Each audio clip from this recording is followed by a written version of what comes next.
why is it that I don't know? It's in basketball circles, ring culture, winning culture as a team sport, right? Being a team sport, it's so correlated to individual. But Jalen, you do the same No, thing. hold That's on, why you hold can't on, do this. Hold on. Yeah, Now, see, you said once you get don't one, matter. you said it. Yeah, You no, said we switched. And No, finals we learned. MVP. Hold on, we learned. That don't matter no more. It's about how they perform in those situations. But the overall context of winning doesn't matter because that's a team thing. As long as they perform, I'm going to look at how they did in their performance in the finals versus them winning or losing. But guy averages, if Jokic goes out and averages 37, 9 and 9 on 60% shooting, but loses, I'm just going to be like, he played well. And that's what he played well. He still played amazing. And obviously, I'm going to watch the game, see what he did in the fourth quarter, whatever. What I'm saying, why is it in basketball circle? When I have baseball GOAT debates, rings are never mentioned. That's not even the topic that's mentioned. We're talking about, batting averages, batting based on balls, WOBA, like all these statistical stuff in baseball. In hockey, again, team sport, rings are rarely ever counted in hockey. You already know my theory behind it. What was it? They didn't watch the games. The only time they could watch it was during the playoffs. And so that's how they make the assessment. It's solely based off of what they watch in the playoffs. Because if you go back and you actually do the research, there's no way that unless you lived in Utah, there's just no way you actually watch Carmelo games. Unless you lived in Atlanta, there's no way you watch Dominique games. Unless you lived in Sacramento, there's no way you watched Mitch Richmond games. You didn't watch them. And so the only way that you could assess those players and when the playoffs came, and then at that point you're making assessments off of who perform, who wins, who loses, and that's how I'm going to determine how good you are as a player. But there's no way there's literally no way. I don't care what anybody says. There's just no way that you were watching any excessiveness amount of John Stockton games unless you lived in Utah because they didn't have that many national games. They just didn't. They were the original box score watchers. They'd read the literally Dominique Wilkins had 32, 8 and 4. Oh, that's got a money mid-range game. That's all you know. You'd read in the newspaper what they had, and then that was it.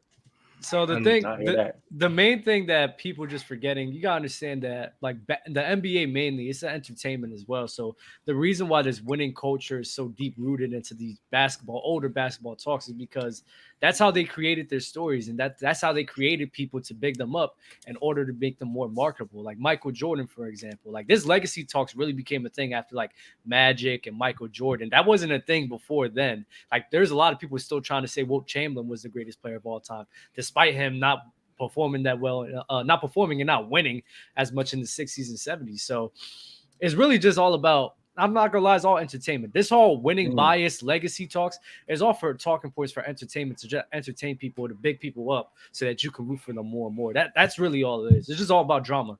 It's not consistent though. That's the problem. It's just not consistent. The real thing is if you try to strip away the accolades and the narratives and all these talking points that ESPN and Fox Sports and even Players' Choice have made a living off of, people wouldn't be able to talk basketball.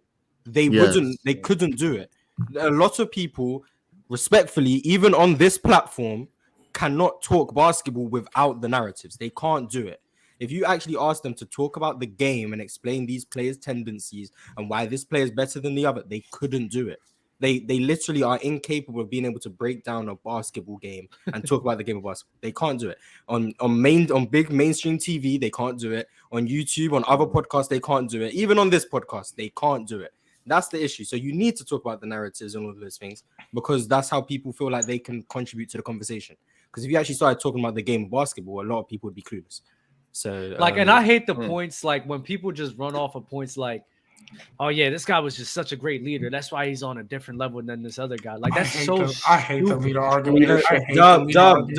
I'll let you in on a little secret. This is what they do.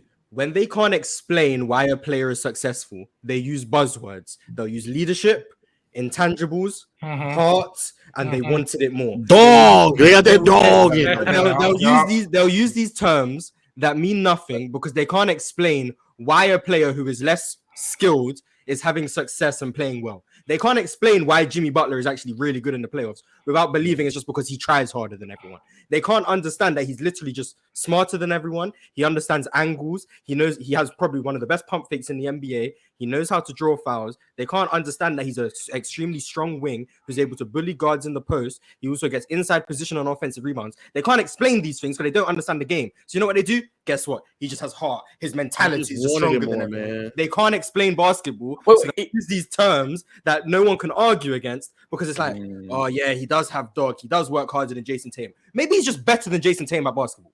Maybe, but you can't figure that out without just using terms that no one understands. Wait, he could also be a good leader though too, right? He could also still be a good leader. Yeah, I think I'm not saying that. I'm just Jalen, that the mentality thing. They can't explain and stuff. the thing is, right? The thing is, I'm fine with people using like mentality and leadership and intangibles arguments because I do think those are a factor as well. But when you are just basing like a big portion of your reasoning on why player A is better than player B, and that's such a big portion of it, no, because it's not really like that. It's that not. Can't be the difference maker. Like Jimmy Butler, like, and Mars hit it on the money. Jimmy Butler and Jason Tatum, even though like JT's a better scorer, like Jimmy Butler is more physical than Jason Tatum. Jimmy Butler is more physical. He's able to play through contact better. And he, like you said, his IQ is ridiculous, bro. Like he just knows how to get his shots off. That's not just him willing his team to the win. He just knows how to get those shots off. But instead of people just saying that, they'll just be like, nah, Jason Tatum, you know, he don't got that mentality. He's not strong enough, you know. He don't got that dog in him. I see him forward all that. No, it's not about that, bro. And I'm not saying intangibles don't exist because people in the chat acting like I'm saying intangibles don't exist. I'm gonna stop. You guys genuinely just listen and jump to the weirdest conclusion. I'm not saying these things don't. I'm not saying they don't exist. I'm saying people attribute stuff because they can't explain it to these intangibles. That things that don't apply to these intangibles, they attribute it to them because they can't explain them. I agree that heart exists. This dog that you guys love to preach about, it exists. Leadership, it exists. 100%. Not everything is attributed to it. Jimmy Butler is just really good at basketball. It's not just because he's rallying the troops. No, he's just really good. But you guys just attribute everything he does to all these intangibles because you can't talk about his game. And you know why? Because you were the same people who thought Paul George and Jason Tatum were better than him because you didn't understand that there's more to basketball than Hezi Tween. But I digress. And DeMar DeRozan, you remember that? That's oh my god, DeRozan. That's dope. I don't know. Mars, everyone was fighting it a year ago. I don't remember when DeRozan was an MVP candidate. Yeah, DeRozan had a crazy run. He had a crazy run where he was dropping. Everybody thought that was enough to put him over other players, and then every single time I would laugh at it, it'd be like, "What do you mean? Why?" And I'm like, because whatever. I don't want to disrespect DeMar. It's the player choice way. Yeah, them boys don't get it started. The player choice way. Yeah, the player choice way. Come and switch lanes into the player choice way.